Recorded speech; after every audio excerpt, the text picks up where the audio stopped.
Hello students, हाय। हम लोगों ने लास्ट वीडियो लेक्चर में कंप्लीट किया था इलेक्ट्रॉनिक डिस्प्लेसमेंट इफेक्ट। तो जो लोग चैनल पर न्यू हैं, मैं वीडियो के डिस्क्रिप्शन में लिंक डाल दूंगा, वो इलेक्ट्रॉनिक डिस्प्लेसमेंट इफेक्ट का वीडियोस देख सकते हैं। तो हम लोग इलेक्ट्रॉनिक डिस्प्लेसमेंट इफेक्ट कंप्लीट कर चुके हैं। तो आज हम क्या करने वाले हैं, एप्लीकेशन की बात करेंगे कि जो हम लोगों ने इलेक्ट्रॉनिक डिस्प्लेसमेंट इफेक्ट पढ़ा है उसका क्या एप्लीकेशन हो सकता है, क्या क्या एप्लीकेशन और किन जगहों पर हम उसके एप्लीकेशन की बात करते हैं। तो सबसे पहला जो एप्लीकेशन आता है इलेक्ट्रॉनिक डिस्प्लेसमेंट इफेक्ट का, वो एप्लीकेशन आता है स्टेबिलिटी को चेक करने के लिए। एंड स्टेबिलिटी की हम किसकी बात कर रहे हैं, स्टेबिलिटी ऑफ एल्कीन। अगर आपको एल्कीन दिया हुआ है तो एल्कीन की स्टेबिलिटी हम किस तरह से कंपेयर करेंगे। Before going to explain concept, तो आपको एक बात मैं आप क्लियर करना चाहूँगा, एक बात आपको हमेशा याद रखनी है, जब भी आप इन कंसेप्ट को अप्लाई करोगे, यानी कि जो हमने कंसेप्ट पढ़े हैं, पहला कंसेप्ट रेजोनेंस, फिर उसके बाद हाइपर कॉन्जुगेशन और इंडक्टिव इफेक्ट, जब भी हम कंसेप्ट एप्लीकेशन की बात करेंगे तो आपको हमेशा जो कंसेप्ट अप्लाई करना है, तो फर्स्ट आपको अप्लाई करना है रेजोनेंस। जब भी हम कभी इलेक्ट्रॉनिक डिस्प्लेसमेंट इफेक्ट की बात करेंगे, फर्स्ट हम अप्लाई करेंगे रेजोनेंस, उसके बाद फिर हम अप्लाई करेंगे हाइपर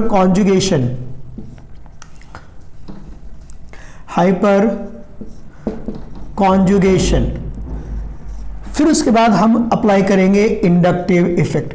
तो ये बात आप लोगों को ध्यान रखनी है, जब भी हमें क्वेश्चन सॉल्व करना है, जब भी हमें फर्स्ट कंसेप्ट अप्लाई करना है, सबसे पहले हम चेक करेंगे रेजोनेंस, उसके बाद हम चेक करेंगे हाइपर कॉन्जुगेशन और सबसे लास्ट में हमें चेक करना है इंडक्टिव इफेक्ट। कोई भी क्वेश्चन हो, चाहे स्टेबिलिटी ऑफ एल्कीन हो, स्टेबिलिटी ऑफ कार्बोकेटायन हो, स्टेबिलिटी ऑफ कार्बन आयन हो, एसिडिक स्ट्रेंथ हो, बेसिक कुछ भी कंसेप्ट आपको दिया हुआ है, कोई भी इंटरमीडिएट कुछ भी दिया हुआ है, तो आप हमेशा फर्स्ट चेक करोगे रेजोनेंस, देन हाइपर कॉन्जुगेशन और लास्ट इंडक्टिव इफेक्ट। तो अभी हम क्या करते हैं, स्टेबिलिटी ऑफ एल्कीन की बात करते हैं। तो अगर हम स्टेबिलिटी की बात करते हैं एल्कीन की, तो एल्कीन का जनरल फॉर्मूला जो होता है, जनरल फॉर्मूला, तो वो आ जाएगा CnH2n।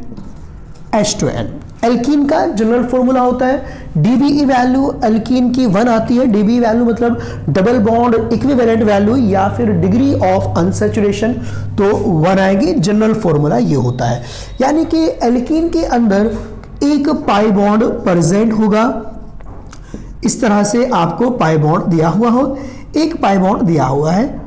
अगर मैं यहां पर कंपेयर करता हूं कि एल्कीन और एल्केन, इन दोनों में ज्यादा स्टेबल कौन है, तो हमें आइडिया लग जाएगा कि जो भी हम इफेक्ट अप्लाई करेंगे या फिर स्टेबिलिटी हम किस तरह से कंपेयर करेंगे। आपको इथीन दिया हुआ है और ये आपको यहां पर इथेन दिया हुआ है। अगर मैं इन दोनों में पहले स्टेबिलिटी को कंपेयर करता हूं, तो यहां पर नंबर ऑफ सिग्मा बॉन्ड ज्यादा है, 7 सिग्मा बॉन्ड है, यहां पर 5 सिग्मा बॉन्ड है और एक पाई बॉन्ड है। और हम लोगों को पता है कि जो सिग्मा बॉन्ड है, सिग्मा बॉन्ड स्ट्रॉन्ग होता है। तो जब बॉन्ड फॉर्मेशन में एनर्जी रिलीज होगी, तो सिग्मा बॉन्ड के बनने में ज्यादा एनर्जी रिलीज होती है कंपेयर टू पाई बॉन्ड। तो इन दोनों में जो ज्यादा स्टेबल है वो एल्केन हो जाएगा, फिर उसके बाद एल्कीन आएगा। यानी कि सीधा सा मतलब ये हुआ कि डबल बॉन्ड जो दिया हुआ है, अगर इस डबल बॉन्ड के अंदर मैं सिंगल बॉन्ड कैरेक्टर इंड्यूस कर दूं, ये डबल बॉन्ड दिया हुआ है, डबल बॉन्ड के अंदर अगर मैं सिंगल बॉन्ड कैरेक्टर इंड्यूस कर देता हूं, तो एल्कीन की स्टेबिलिटी इंक्रीज हो जाएगी। ठीक है, अब सिंगल बॉन्ड कैरेक्टर हम किस तरह से इंड्यूस करेंगे वो देखते हैं। मान लेते हैं हमें एक एल्कीन दिया हुआ है प्रोपीन, और दूसरा एल्कीन दिया हुआ है हमें इथीन। ये दो एल्कीन दिए हुए, इन दोनों में स्टेबिलिटी को कंपेयर करते हैं। जैसे मैंने अभी आपको बोला कि अगर मैं डबल बॉन्ड कैरेक्टर में सिंगल बॉन्ड कैरेक्टर इंड्यूस कर दूं, तो सिंगल बॉन्ड कैरेक्टर इंड्यूस करने पर एल्कीन की स्टेबिलिटी इंक्रीज हो जाएगी। ठीक है, तो यहां पर ये जो एल्कीन दिया हुआ है, इस एल्कीन में ये जो sp2 हाइब्रिडाइज्ड कार्बन एटम है, इसका जो नेक्स्ट कार्बन है अल्फा कार्बन एटम, यहां पर हाइड्रोजन प्रेजेंट है। तो इस अल्फा हाइड्रोजन की वजह से यहां पर हाइपर कॉन्जुगेशन हो रहा होगा इस तरह से। तो जब हम हाइपर कॉन्जुगेशन कराएंगे तो कंसेप्ट ये आ जाएगा, जो रिएक्शन बन करके आएगी वो ये कंपाउंड फॉर्म हो जाएगा। अब अगर हम यहां पर देखते हैं तो ये जो बॉन्ड है, जो पहले डबल बॉन्ड था, किस में कन्वर्ट हो गया, सिंगल बॉन्ड में कन्वर्ट हुआ। तो इसके कंपैरिजन में सिंगल बॉन्ड कैरेक्टर इंड्यूस हुआ। 3 अल्फा हाइड्रोजन है, हाइपर कॉन्जुगेशन हो रहा होगा। तो इथीन के कंपैरिजन में प्रोपीन का जो ये डबल बॉन्ड दिया हुआ है, इस डबल बॉन्ड के अंदर कुछ सिंगल बॉन्ड कैरेक्टर इंड्यूस हुआ। तो जितना ज्यादा सिंगल बॉन्ड कैरेक्टर इंड्यूस होगा, स्टेबिलिटी उतनी ज्यादा हो जाएगी। तो इन दोनों में ज्यादा स्टेबल कौन सा हो जाएगा, प्रोपीन ज्यादा स्टेबल हो जाएगा। तो हम हर बार ये तो चेक करने वाले हैं नहीं कि सिंगल बॉन्ड कैरेक्टर इंड्यूस हो रहा है नहीं हो रहा है, तो हम एक आसान सा फंडा अप्लाई करते हैं। तो यहां पर अल्फा हाइड्रोजन दिए हुए, तो इसका मतलब कंपाउंड में जितने ज्यादा अल्फा हाइड्रोजन होंगे, हाइपर कॉन्जुगेशन उतना ज्यादा होगा। हाइपर कॉन्जुगेशन ज्यादा हुआ, सिंगल बॉन्ड कैरेक्टर ज्यादा, तो स्टेबिलिटी भी क्या हो जाएगी, ज्यादा हो जाएगी। तो हम क्या करने वाले, एक आसान सा कंसेप्ट अप्लाई करते हैं, और आसान सा कंसेप्ट ये है कि कंपाउंड में जितने ज्यादा अल्फा हाइड्रोजन, स्टेबिलिटी उतनी ज्यादा। तो यहां पर हम एक एग्जांपल देखते हैं, सीधा पॉइंट लिख लेते हैं कि स्टेबिलिटी किस तरह से अपन रिलेट करेंगे।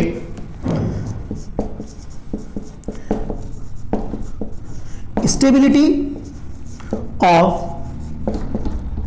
एल्कीन, कि एल्कीन की स्टेबिलिटी डिपेंड करेगी किसके ऊपर, directly proportional to number of alpha hydrogen. जितने ज्यादा अल्फा हाइड्रोजन होंगे, एल्कीन की स्टेबिलिटी उतनी ज्यादा हो जाएगी। ठीक है, तो अब अपन को यही कंसेप्ट हमेशा अप्लाई करना है जब भी अपन को स्टेबिलिटी चेक करनी है।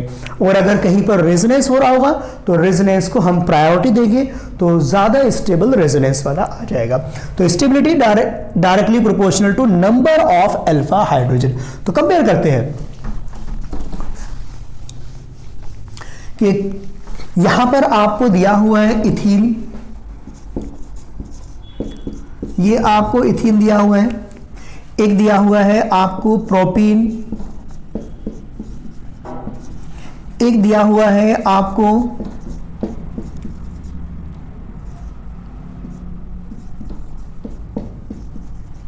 Butene.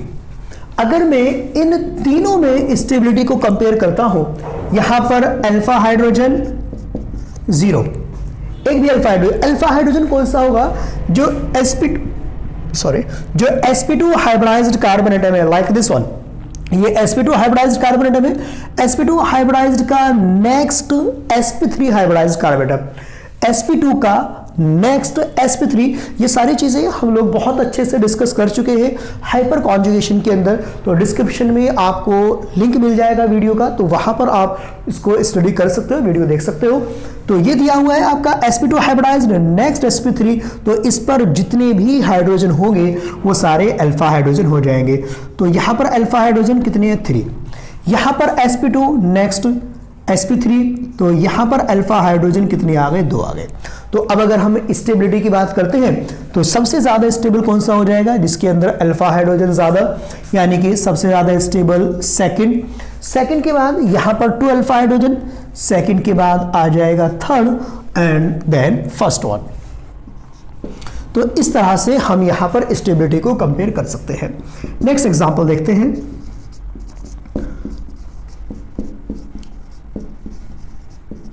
This one, but2ene, and next one,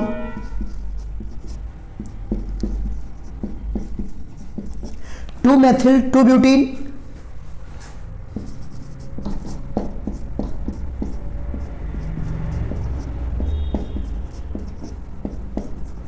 next one, 2,3 dimethylbutene, 2-butene, 2,3 2 methyl 2 butene 2,3 dimethyl butene.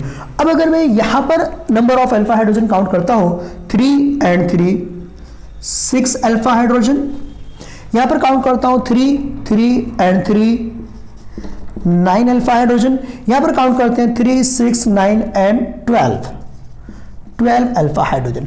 तो सबसे ज्यादा अल्फा हाइड्रोजन इसके अंदर आ रहे हैं, तो सबसे ज्यादा स्टेबल ये हुआ। नेक्स्ट 9 अल्फा हाइड्रोजन ये हुआ, एंड दिस वन यहां पर केवल 6 अल्फा हाइड्रोजन आ रहे हैं, तो सबसे लीस्ट स्टेबल ये आ जाएगा। तो नंबर ऑफ अल्फा हाइड्रोजन हमें चेक करने हैं, जितने ज्यादा अल्फा हाइड्रोजन होंगे एल्कीन की स्टेबिलिटी उतनी ज्यादा हो जाएगी। अभी रफ करते हैं इसको।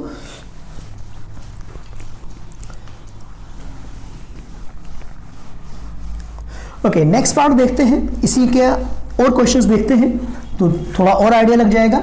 एक कंपाउंड दिया हुआ है हमें 2 ब्यूटीन, और जो 2 ब्यूटीन है उसके हमें आइसोमर्स दिए हुए हैं, like this one cis 2 butene,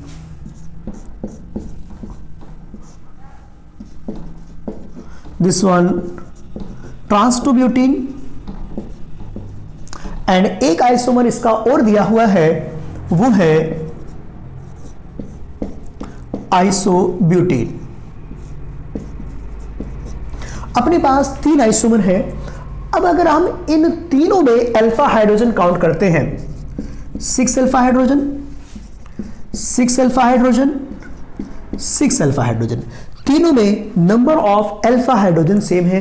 तो अब ऐसी कंडीशन में स्टेबिलिटी को हम किस तरह से कंपेयर करते हैं, उसके लिए अगर हम इन दोनों में कंपेयर करते हैं सिस और ट्रांस में, तो ट्रांस ज्यादा स्टेबल होता है। रीजन क्या है, ये जो आपको सिस दिया हुआ है, तो सिस ग्रुप के अंदर स्टेरिक हिंड्रेंस आ जाता है।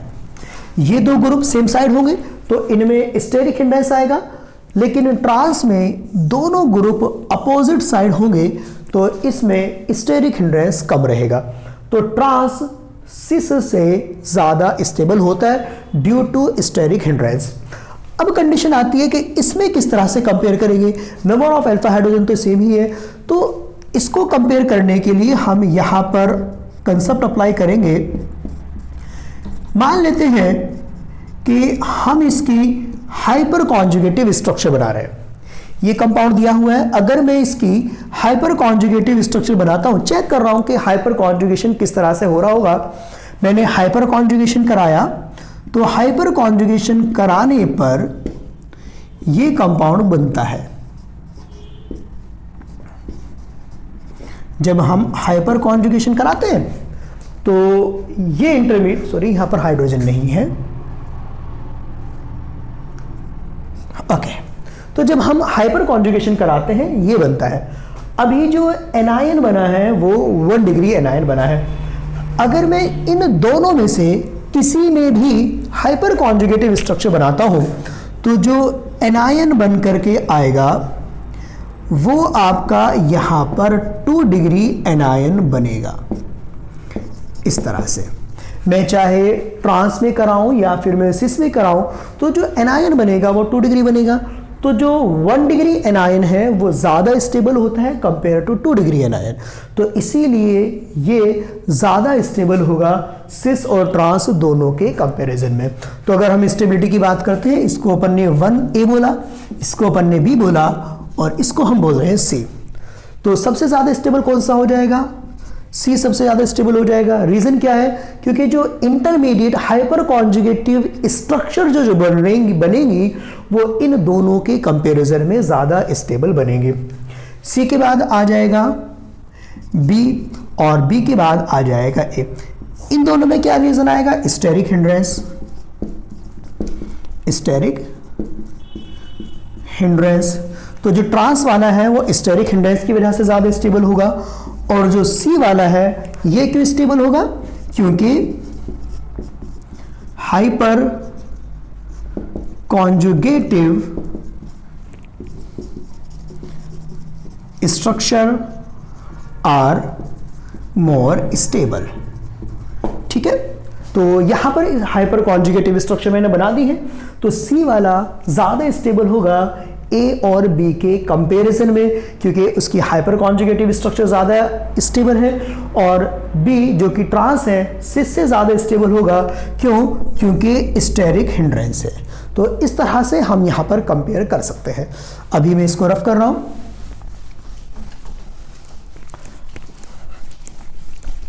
दूसरी कंडीशन हमें क्या मिल सकती है, और क्वेश्चन साइक्लिक फॉर्म में आपको दिए हुए हो सकते हैं। अगर क्वेश्चन आपको कंपाउंड आपको साइक्लिक दिया हुआ है तो साइक्लिक में भी हमें सेम कंसेप्ट ही अप्लाई करना है। लाइक दिस वन, एक कंपाउंड ले लेते हैं,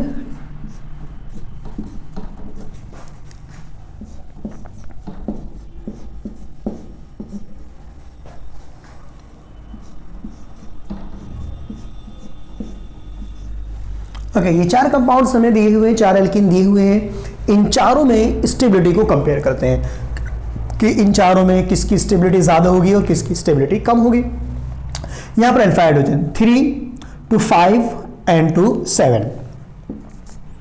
7 अल्फा हाइड्रोजन। दिस वन, एक हाइड्रोजन यहाँ पर होगा, एक हाइड्रोजन यहाँ पर होगा। ये अल्फा हाइड्रोजन नहीं है। अल्फा हाइड्रोजन कौन सा होता है? डबल बॉन्ड का नेक्स्ट। तो केवल 2 अल्फा हाइड्रोजन। यहाँ पर चेक करते हैं 3 6 to 8 और 2 10 अल्फा हाइड्रोजन। यहाँ पर अपन चेक करते हैं 2 4 और 6 अल्फा हाइड्रोजन। तो सबसे ज़्यादा अल्फा हाइड्रोजन किसके अंदर आ रहे हैं? सी के अंदर, थर्ड वाले पार्ट के अंदर। सी के अंदर अल्फा हाइड्रोजन सबसे ज़्यादा है। फिर उसके बाद अल्फा हाइड्रोजन ए में 7 दिए हुए हैं, ए के बाद डी, ए के बाद डी, डी के बाद आ जाएगा आपका बी। तो इस तरह से number of alpha hydrogen compare करके हम एल्कीन की स्टेबिलिटी चेक कर सकते हैं। तो एल्कीन की स्टेबिलिटी पर बेस्ड आपसे क्वेश्चन पूछा जा सकता है। आपको क्वेश्चन किस तरह का दिया हुआ होगा वो मैं आपको बता देता हूं। केमिकल रिएक्शन बेस्ड क्वेश्चन दिया जाता है। जैसे आपको क्वेश्चन दिया हुआ है, when 2 chloro butane react with alcoholic KOH, it form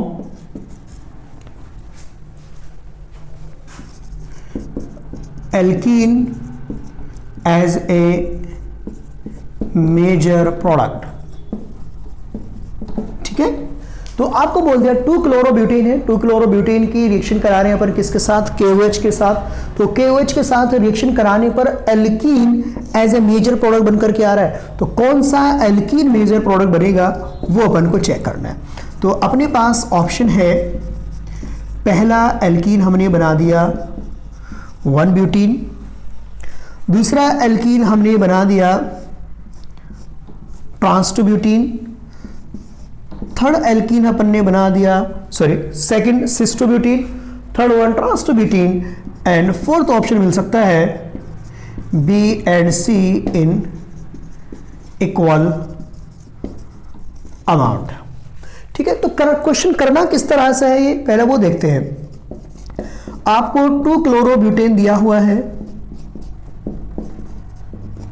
alcoholic KOH के साथ आपने इसकी रिएक्शन की है। तो अल्कोहलिक KOH के साथ रिएक्शन करेंगे तो ये कार्बन हुआ अल्फा, ये कार्बन हुआ बीटा, 2 डिफरेंट बीटा कार्बन है। तो इसको हम अल्फा बीटा एलिमिनेशन बोलते हैं। इस केमिकल रिएक्शन को आगे हम डिटेल में देखेंगे। तो यहां से हेलोजन रिमूव हो सकता है, इस कार्बन से बीटा रिमूव हो सकता है, इस कार्बन से बीटा रिमूव हो सकता है। अगर हमने राइट साइड से बीटा कार्बन से हाइड्रोजन को रिमूव किया तो ये एल्कीन बना। बीटा हमने यहां से हाइड्रोजन को रिमूव किया है। दूसरी पॉसिबिलिटी क्या है कि जो बीटा हाइड्रोजन है वो लेफ्ट वाले कार्बन से रिमूव हो सकता है, इस वाले कार्बन से 2 एल्कीन बन गए। यहां पर कितने अल्फा हाइड्रोजन है? 2 अल्फा हाइड्रोजन। यहां पर कितने अल्फा हाइड्रोजन है? 6 अल्फा हाइड्रोजन। ठीक है, ये 2 अल्फा हाइड्रोजन और ये हो गए 6 अल्फा हाइड्रोजन। तो ऑब्वियस सी बात है जो 2 ब्यूटीन है, 2 ब्यूटीन मेजर प्रोडक्ट बनकर के आएगा। अब 2 ब्यूटीन मेजर प्रोडक्ट बना, अब ये जो एल्कीन है ये ज्योमेट्रिकल आइसोमेरिज्म एग्जिबिट कर सकता है। अब ज्योमेट्रिकल आइसोमेरिज्म दिखाएगा तो सिस में भी कन्वर्ट हो सकता है, ट्रांस में भी कन्वर्ट हो सकता है।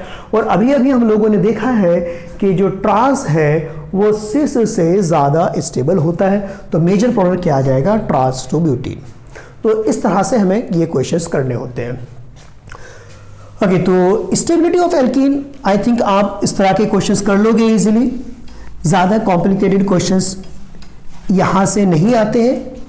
तो नेक्स्ट पार्ट की बात करते हैं। नेक्स्ट पार्ट आता है HOH, heat of hydrogenation.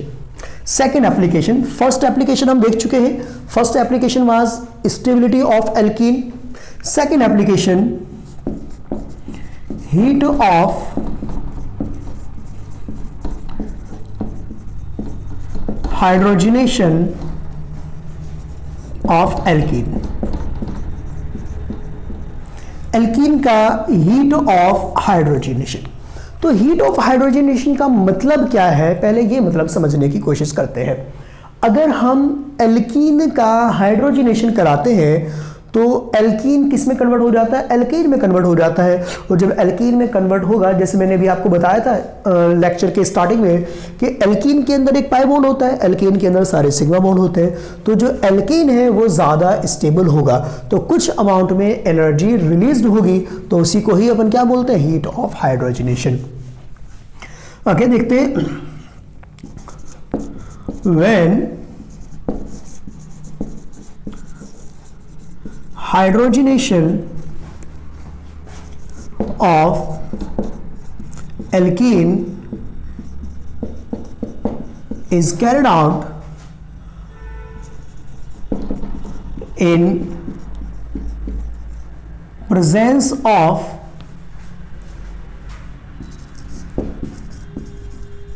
metal catalyst, it liberate some amount of heat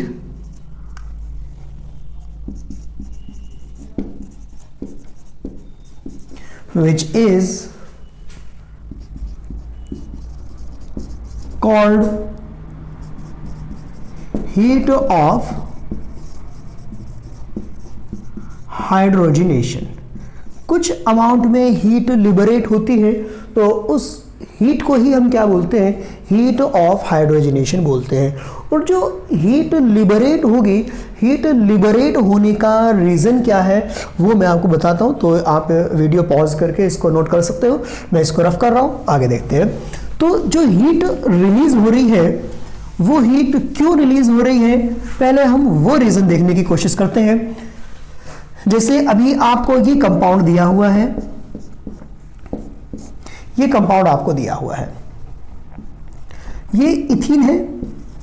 यहां पर अगर मैं इसकी रिएक्शन कराता हूं H2 के साथ in presence of metal catalyst, तो होगा क्या, ये जो पाई बॉन्ड है ये पाई बॉन्ड ब्रेक हो जाएगा और पाई बॉन्ड ब्रेक होकर के सारे के सारे सिंगल बॉन्ड फॉर्म हो जाएंगे। तो इसका मतलब क्या हुआ कि हम एक पाई बॉन्ड को ब्रेक कर रहे हैं और एक पाई बॉन्ड को ब्रेक करने के बाद हम 2 सिग्मा बॉन्ड फॉर्म कर रहे हैं। तो जो सिग्मा बॉन्ड है वो पाई बॉन्ड से स्ट्रांग होता है, पाई बॉन्ड से स्ट्रांग होगा तो अमाउंट ऑफ एनर्जी जो रिलीज्ड होगी बॉन्ड फॉर्मेशन में वो सिग्मा बॉन्ड में ज़्यादा रिलीज्ड होती है कंपेयर टू पाई बॉन्ड। तो इसीलिए जब भी हम एल्कीन का हाइड्रोजनेशन कराते हैं हमेशा कुछ ना कुछ अमाउंट में हीट रिलीज्ड होती है। और ये जो हीट रिलीज्ड हुई है इस हीट को ही हम बोलते हैं हीट ऑफ हाइड्रोजनेशन। और हीट ऑफ हाइड्रोजनेशन डिपेंड करता है किसके ऊपर, ये जो एल्कीन है इस एल्कीन की स्टेबिलिटी के ऊपर डिपेंड करता है। तो देखते हैं कि कौन कौन से फैक्टर्स हैं जो एल्कीन की जो हीट ऑफ हाइड्रोजनेशन है उसको इफेक्ट करते हैं। तो जब भी हम हीट ऑफ हाइड्रोजनेशन की बात करेंगे सबसे पहले हमें क्या चेक करना है, सबसे पहले हमें चेक करना है number of pi bond. Number of pi bond equal होंगे तो हीट यानी कि अगर आपको दो कंपाउंड दिए हुए हैं, दो कंपाउंड्स में से एक में पाई बॉन्ड कम है, एक में पाई बॉन्ड ज्यादा है, तो जिसमें पाई बॉन्ड ज्यादा होंगे हीट ऑफ हाइड्रोजनेशन उसका ज्यादा आ जाएगा, यानी कि HOH directly proportional to number of pi bonds. जितने ज्यादा पाई बॉन्ड्स हैं हीट ऑफ हाइड्रोजनेशन उतना ज्यादा होगा। समझ में आया point? Number of pi bonds आपको चेक करने, नंबर ऑफ पाई बॉन्ड्स ज्यादा, हीट ऑफ हाइड्रोजनेशन ज्यादा। दूसरा, अगर number of pi bonds same हो गए, number of pi bonds same हो गए, तब डिपेंड करेगा किसके ऊपर? Stability of alkene.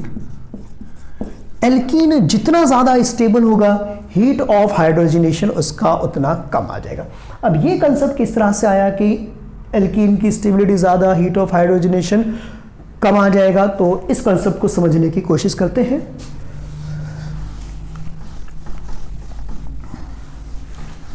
ओके, मान लेते हैं कि इस तरह से हमें ग्राफ दिया हुआ है, तो ग्राफ के फॉर्म में इसको समझने की कोशिश करते हैं।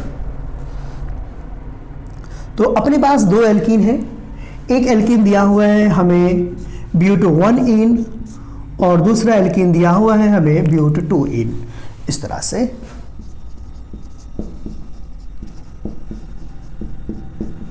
ब्यूट1इन एंड ब्यूट2इन।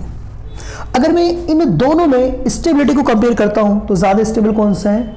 2-ब्यूटीन।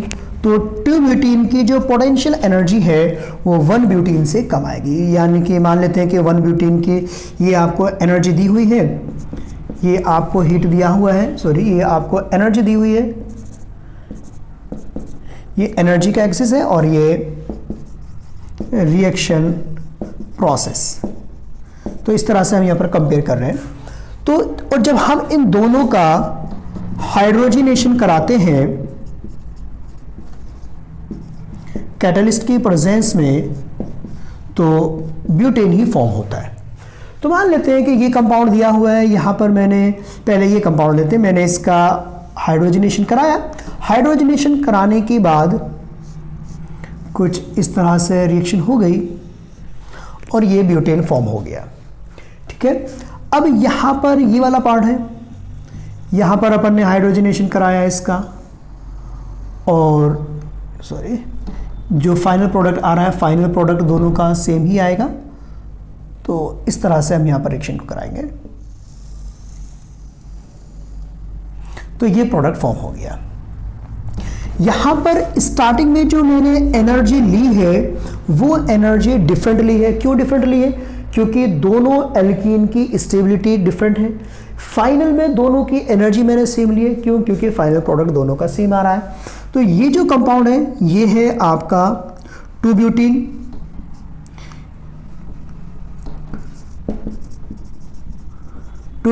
और ये जो कंपाउंड है ये है 1-ब्यूटीन। तो जो हम यहां पर हीट ऑफ हाइड्रोजनेशन की बात करेंगे तो वो क्या होता है? जो एंथैल्पी है, एंथैल्पी ये वाला डिफरेंस होता है, जो इनिशियल फाइनल और इनिशियल का डिफरेंस है, ये आपका एंथैल्पी आ जाएगा।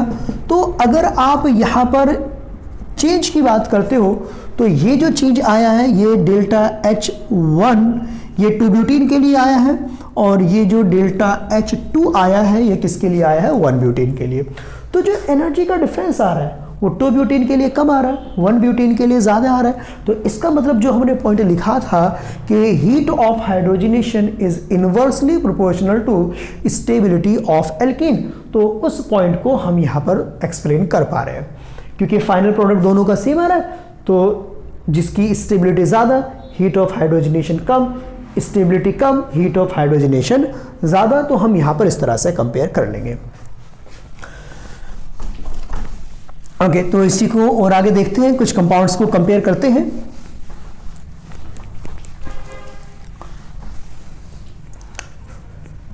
यहां पर सबसे पहले हम देखते हैं, दो कंपाउंड देखते हैं।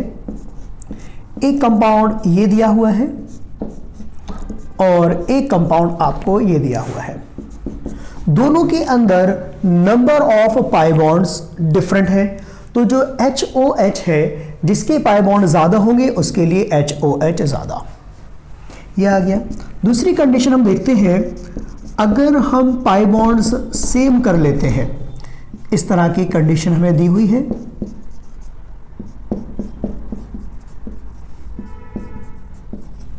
यहां पर दोनों में number of pi bonds equal है, लेकिन अगर हम स्टेबिलिटी की बात करें तो ये ज़्यादा स्टेबल है, ये कम स्टेबल है। तो HOH क्या आ जाएगा, स्टेबिलिटी के इन्वर्सली प्रोपोर्शनल।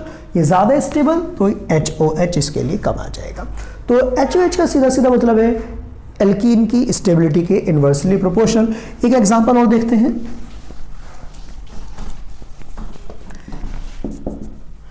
आपको ये दो एल्कीन दिए हुए हैं,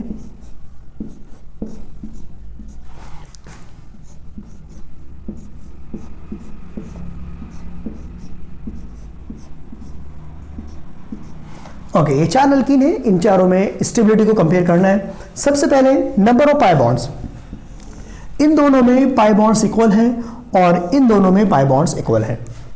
ये A, B, C and D। इस एल्कीन को बोलते हैं हम आइसोलेटेड एल्कीन और इसको बोलते हैं अपन कॉन्जुगेटेड एल्कीन, क्योंकि पाई सिंगल पाई वाला कॉन्जुगेटेड सिस्टम है, यहाँ पर कॉन्जुगेटेड सिस्टम नहीं है। तो ये कॉन्जुगेटेड एल्कीन और ये आइसोलेटेड एल्कीन। तो अब इनमें नंबर ऑफ पाई बॉन्ड ज़्यादा है, तो इन दोनों की HOH इन दोनों से ज़्यादा आनी चाहिए।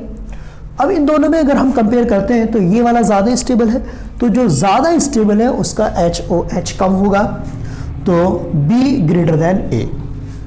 ठीक है, क्योंकि number of pi bonds in दोनों में ज़्यादा है, B ग्रेटर देन A। अब इन दोनों में कंपेयर करते हैं, यहाँ पर नंबर ऑफ अल्फा हाइड्रोजन ज़्यादा है, यहाँ पर नंबर ऑफ अल्फा हाइड्रोजन कम है, तो इन दोनों में ये ज़्यादा स्टेबल हुआ, इसका HOH कम, इसका ज़्यादा, B greater than A greater than D greater than C। इस तरह से हम कंपेयर कर सकते हैं। तो सबसे पहले हम चेक करेंगे number of pi bonds, number of pi bond से ज़्यादा तो HOH उसका ज़्यादा। तो इस तरह से हम HOH को कंपेयर कर सकते हैं। नेक्स्ट पार्ट देखते हैं, नेक्स्ट एप्लीकेशन हम देखते हैं, यहाँ पर थर्ड एप्लीकेशन है और थर्ड एप्लीकेशन देखते हैं हम यहाँ पर bond length.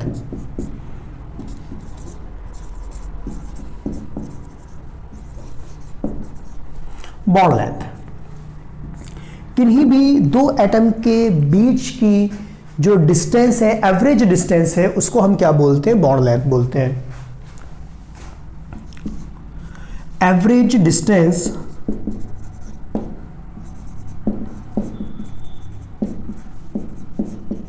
Between two atom.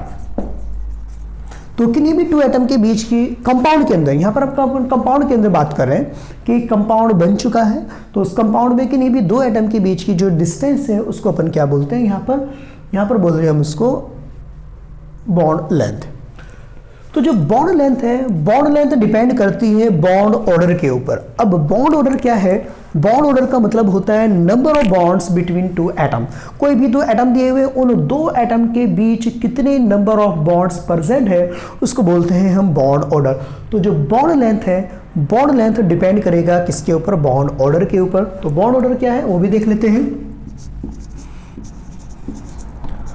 Bond order, bond order को हम किस तरह से डिफाइन करेंगे, number of bonds between any two atoms.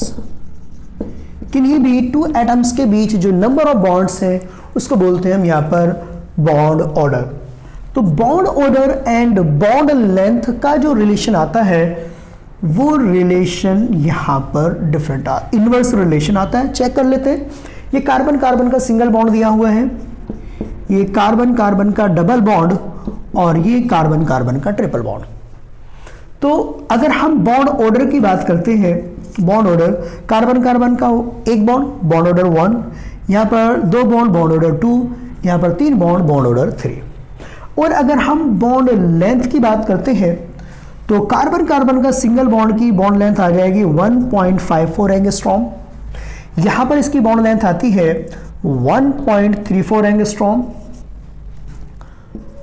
और अगर अपन ट्रिपल बॉन्ड की बात करते हैं तो इसकी बॉन्ड लेंथ आती है 1.2 एंगस्ट्रॉम। तो जैसे जैसे बॉन्ड ऑर्डर बढ़ रहा है, यहां पर सिंगल बॉन्ड था, जैसे जैसे बॉन्ड ऑर्डर बढ़ रहा है बॉन्ड लेंथ क्या हो रही है, डिक्रीज हो रही है। तो हम यहां पर एक चीज कंक्लूड कर सकते हैं कि bond order and bond length दोनों का कैसा रिलेशन होता है, इनवर्स रिलेशन आता है। तो अगर हमें बॉन्ड लेंथ को कंपेयर करना है तो हम क्या कंपेयर कर लें, बॉन्ड ऑर्डर कंपेयर कर लें और उसका उल्टा कर दें। यहां पर बॉन्ड ऑर्डर कम है, बॉन्ड लेंथ ज्यादा, यहां पर बॉन्ड ऑर्डर ज्यादा तो बॉन्ड लेंथ कम। तो जब भी हम यहां पर बॉन्ड ऑर्डर की बात करेंगे तो बॉन्ड लेंथ को कंपेयर करने के लिए हमें एक कंसेप्ट ध्यान रखना है। मैंने आपको अभी भी बताया था कि जब भी हम इफेक्ट को अप्लाई करेंगे, कोई भी इफेक्ट दिया हुआ हो, जब भी हम इफेक्ट को अप्लाई करेंगे तो इफेक्ट को अप्लाई करते टाइम एक सीक्वेंस याद रखना है।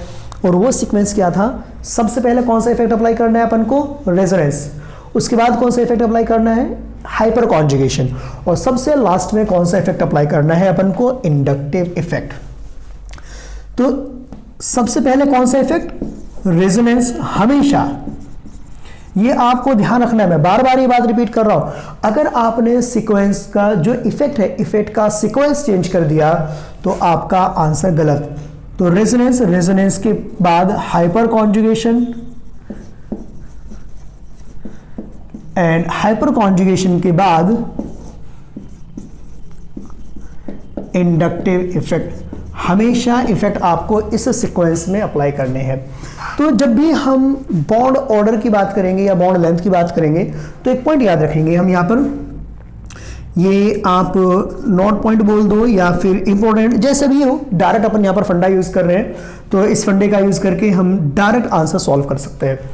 अगर आपको सिंगल बॉन्ड दिया हुआ है, सिंगल पर यानी कि सिंगल बॉन्ड पर रेजोनेंस, सिंगल पर रेजोनेंस, अगर आपको सिंगल बॉन्ड दिया हुआ है, सिंगल पर रेजोनेंस, तो कैसा कैरेक्टर आ जाएगा, डबल बॉन्ड कैरेक्टर।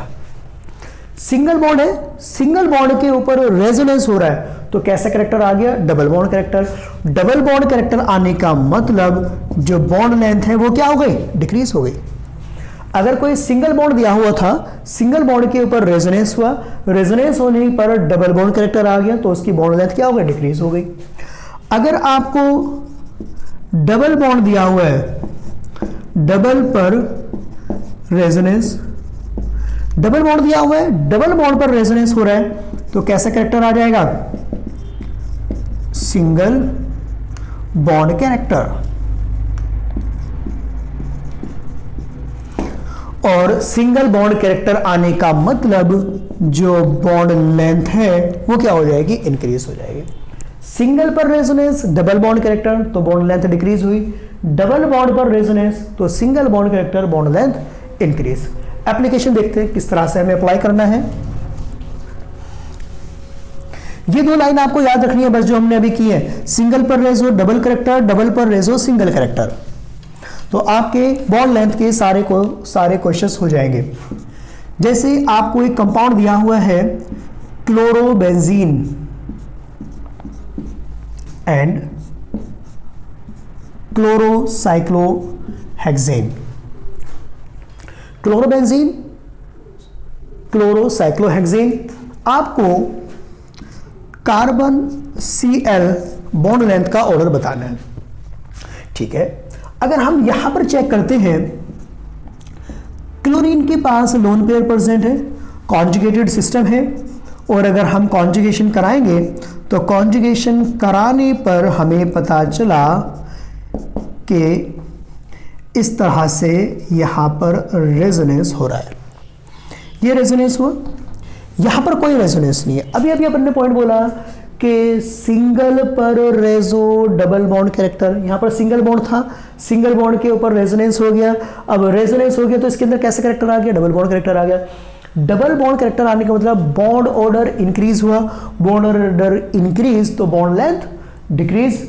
तो इसको अगर मैं x मान लूं और इसको y, तो क्या आ जाएगा, y ग्रेटर देन x। इस तरह से आपको करना है। डबल पर, सिंगल पर डबल डबल बॉन्ड सिंगल पर रेजो डबल बॉन्ड करेक्टर, डबल पर रेजो सिंगल बॉन्ड करेक्टर। समझ में आया किस तरह से करना है? दूसरा एग्जांपल देखते हैं। ओके, एक एग्जांपल हमें और दिया हुआ है, आपको दिया हुआ है CH2 डबल बॉन्ड CH2,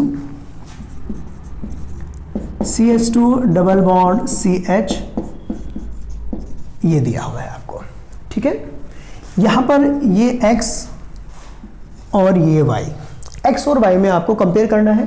तो जब अपन X और Y में कंपेयर करेंगे तो यहां पर तो कोई रेजोनेंस हो नहीं रहा है, यहां पर रेजोनेंस हो रहा है।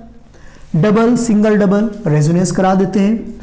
पाई सिंगल पाई सिस्टम दिया हुआ है, और पाई सिंगल पाई में क्या करना होता है अपन को? 1 2 का 4, 1 2 का 4 मतलब 1 4 पर अपोजिट चार्ज, 2 3 के बीच पाई बॉन्ड।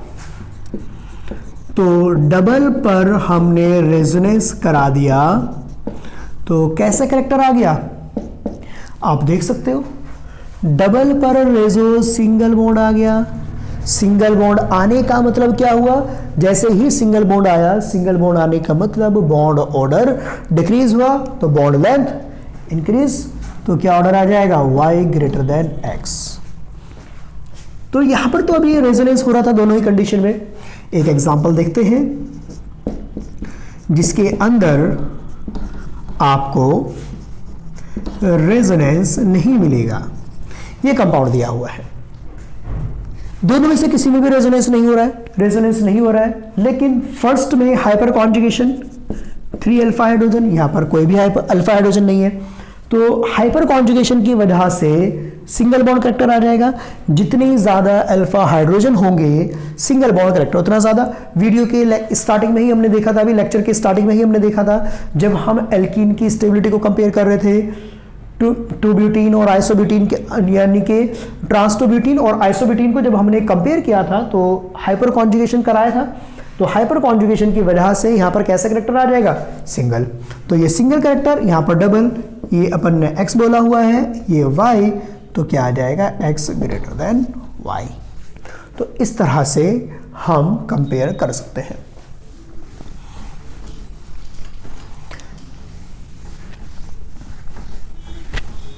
ओके, एक एग्जांपल और देखते हैं। काफी कॉमन कंपाउंड है बेंजीन। बेंजीन में ये दिया हुआ है डबल बॉन्ड A, ये सिंगल बॉन्ड दिया हुआ है आपको B। A और B में रिलेशन निकालना है, तो उसके लिए मैं क्या कर रहा हूं? बेंजीन की रेजोनेंस स्ट्रक्चर ड्रॉ कर रहा हूं। अगर मैं इसकी रेजोनेंस स्ट्रक्चर ड्रॉ करता हूं तो बेंजीन की 2 रेजोनेंस स्ट्रक्चर आती हैं और दोनों ही रेजोनेंस स्ट्रक्चर क्या है? आइडेंटिकल है। अगर आपको कोई ऐसा कंपाउंड मिल जाए जिसकी रेजोनेंस स्ट्रक्चर आइडेंटिकल आ रही हो, जैसे बेंजीन है, बेंजीन की दोनों रेजोनेंस स्ट्रक्चर आइडेंटिकल आ रही है। अगर रेजोनेंस स्ट्रक्चर आइडेंटिकल आती है तो बॉन्ड लेंथ हमेशा कैसी हो जाएगी? Equal, A is equal to B, क्योंकि दोनों की दोनों रेजोनेंस स्ट्रक्चर आइडेंटिकल है। यहां पर डबल बॉन्ड कैरेक्टर है तो यहां पर सिंगल बॉन्ड, यहां पर सिंगल बॉन्ड है तो यहां पर डबल बॉन्ड। तो इसी तरह का एक एग्जांपल और भी है, आपको दिया हुआ है एसीटेट आयन, ठीक है, लाइक दिस वन। इसको अपन ने A कंसिडर किया, इसको अपन ने B कंसिडर किया, रेजोनेंस स्ट्रक्चर बनाते हैं। रेजोनेंस स्ट्रक्चर बनाई तो जहां पर डबल बॉन्ड कैरेक्टर था वहां पर सिंगल बॉन्ड। अगर मैं इन दोनों स्ट्रक्चर को कंपेयर करता हूं, दोनों की दोनों रेजोनेंस स्ट्रक्चर आइडेंटिकल है, again A equal to B। तो जब भी किसी कंपाउंड की आइडेंटिकल रेजोनेंस स्ट्रक्चर आती है तो बॉन्ड लेंथ क्या हो जाएगी? दोनों की इक्वल आ जाएगी। एक लास्ट एग्जांपल देखते हैं।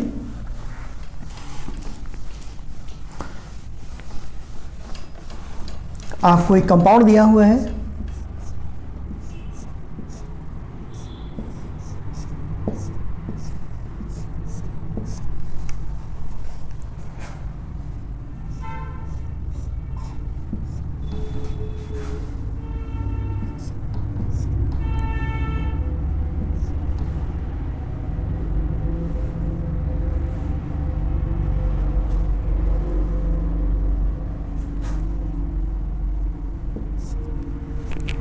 ओके, ये कंपाउंड दिया हुआ है A, B एंड C।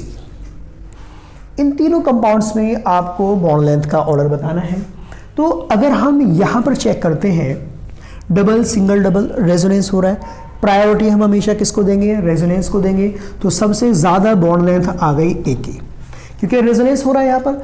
अब हम बी और सी को कंपेयर करते हैं, बी और सी में रेजोनेंस नहीं हो रहा है, डबल सिंगल सिंगल रेजोनेंस नहीं है, डबल सिंगल सिंगल यहाँ पर भी रेजोनेंस नहीं है। तो हमें क्या करना है, जब रेजोनेंस नहीं होता है तब हम चेक करते हैं अल्फा हाइड्रोजन। तो 2 4 6 और 1 7, यहाँ पर कितने अल्फा हाइड्रोजन, 1 और 2 3। तो अल्फा हाइड्रोजन ज़्यादा, बॉन्ड लेंथ क्या हो जाएगी ज़्यादा, तो A greater than B greater than C. तो इस तरह का ऑर्डर आ जाएगा। तो आज हम लोगों ने 3 एप्लीकेशन पढ़े। पहला एप्लीकेशन स्टेबिलिटी ऑफ एल्कीन, दूसरा application HOH heat of hydrogenation, and third application bond length. तो आज के लिए अपन यहीं पर आज के लेक्चर को अपन यहीं पर क्लोज करते हैं। Please like, subscribe and share, and thank you.